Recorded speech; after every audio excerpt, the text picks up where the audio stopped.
Evelyn Lagu amukolere concert asobole okubanga yeddabulula. You know, she spent a lot of money at rehabilitating herself, healing herself. So she lost so much money. So this promoter sought for her and organized the concert for her that can make her some money to get her back on board, the music board. So mugende mumwagire. So nabo atwadde kunteekateeka z'ekivvulu kya Evelyn Lagu ekiri underway. And I think this is beautiful. This is beautiful. Evelyn Lagu, the artist I'm going to show you, she's battled. She had heart issues, lung issues. Yeah. Actually, we narrowly lost her in operation and all that. But she's now back. She's regained a bit. She was regained. This promoter, what he has done, he has chosen to organize her a concert so that she can rebuild. She can rebuild herself. Yeah. So. I think it's beautiful. It's a good thing. This is in Uganda. Yeah. This is the industry joining. There's still good people down here. There's still good people. We like that. We definitely like that. Mpako mbozi ya mwami ono Evelyn Lagu ne promoter straight up to you. Okay, tukome ono. Bale ngwa mkusokubera ko kumezi munana. Iwe ndo kama banga. Ombamani nze. Kati mkono gwange azega ku teka mkumanyi concert ya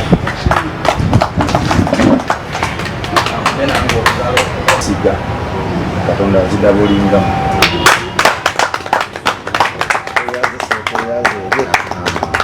iwe nkuwa bwentyo kikatero wali ekyama kyange era nina okukkiriza nti ng'omukaga tegunatuuka nja kwongerayo endala bwezi obulamu si bubi mukulu mbadde mulaba naye musinkana in person namusinkana ku kalenda kuyididde ku show ya Sohaba Kasumba muganda waffe nawaligeze mukolerako bambi mwami nampita dane n'obudde bweyampa ku kasente ngamba agenda naye kumusatu ina kufunayo miliyoni ya sente sanga mukama akolera mu n'ebyamagero ebirala wakati nzize atangambye agenda kula ne tebo tagenda kunyamba bingi show yeyengedde n'ebyaddala yeyengedde yaddi yanga 2 ogw'omukaaga kumuganziraza wenyini lwaki wategese ekivvulu ategesa ekivvulu eimu yakyo ki kisooka ddala okweyamba nga nze kuddamu okusituka ekirala ngenda kuba mpeza emyaka 4 ekirala ngenda kuba mpeza emyaka 10 muzibayo ekirala ngenda celebrating obulamu kubanga nkyali mulamu abantu bangi bagenzi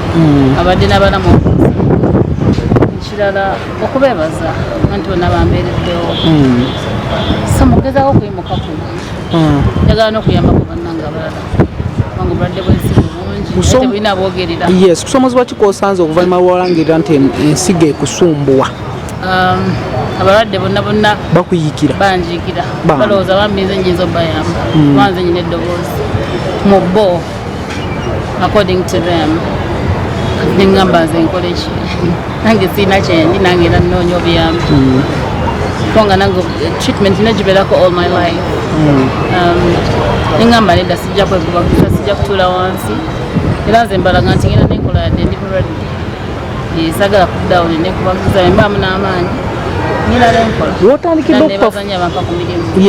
wotandikidde okupafominga abakuwa ku mirimu oluvannyuma wakuba amatu nodda kungu noba okay ngaosobola okupafominga tonafunamu effect yonna nti obulwadde butuuka era ne butabuka otuuse ewaka naye kasitangenda kukyuma ntereera butabukamu yinza n'okubeera naawe kati saawa nedda terentabuka ogamba ate kati ataawa maanyi gokozesa ku stage maanyi sikozesa mangi kuba ennyimba zange sizakabaka mpolampola naye obulwadde bwonga obulwadde tebutegeerekeka ebyabwo mulungi kubanga obudde buno bwendimu nga bwomanyi badde sikola buli kimu ate kyetaaga okusasula course netaaga okuyambibwa oba n'okutegeka kwenyini kwetaaga sente kintu kyetaaga sente ebirango okuba nti ninamu omukisa nti nno bayinamu abamu baganda bange mujja ne munyambako here and there but ebirango byo byetaagisa abantu tojja banyumiza agala ebirango ekifo kirina osasulwa amasanyalaze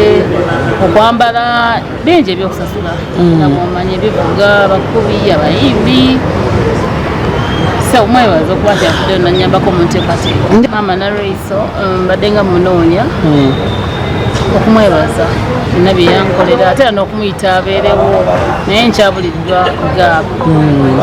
Mama Fina nkwebaza okumpa ka time nezija okwebaza era nawe nkusaba obeerewo era mwe bagenyi bange abakulu ate siina abalala basaba mujje mubeerewo kama bampere.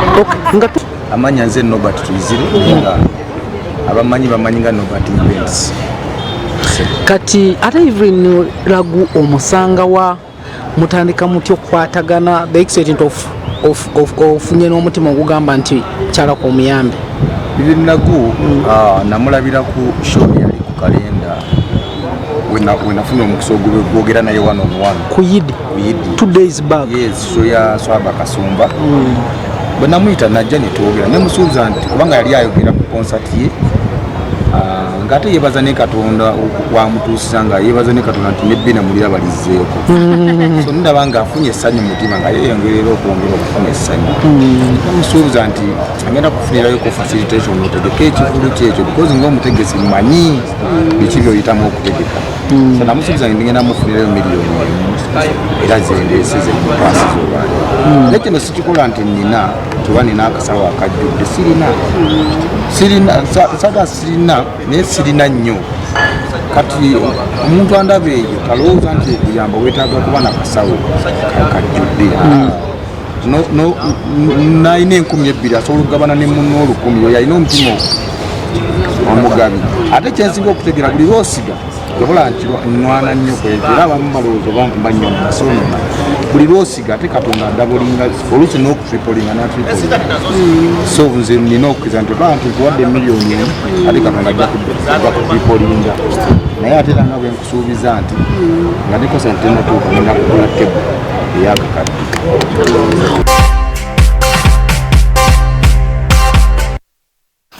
Kale, there you go. So that is it. Thank you so much. This is Roundabout News. That's news. That is news. Mwebale kubanga tuyina abantu abayamba era muwagire omukyalo oyo bw'anaatuuka okubasaba show. General Ike, Octopus washing, car wash nkutumiddeko nnyo. Mwebale kubanga you guys are mutumbudde right now. Big up on yourself. Someone has asked me to know, they want to see how you sing. They have seen you dancing, and so they want to see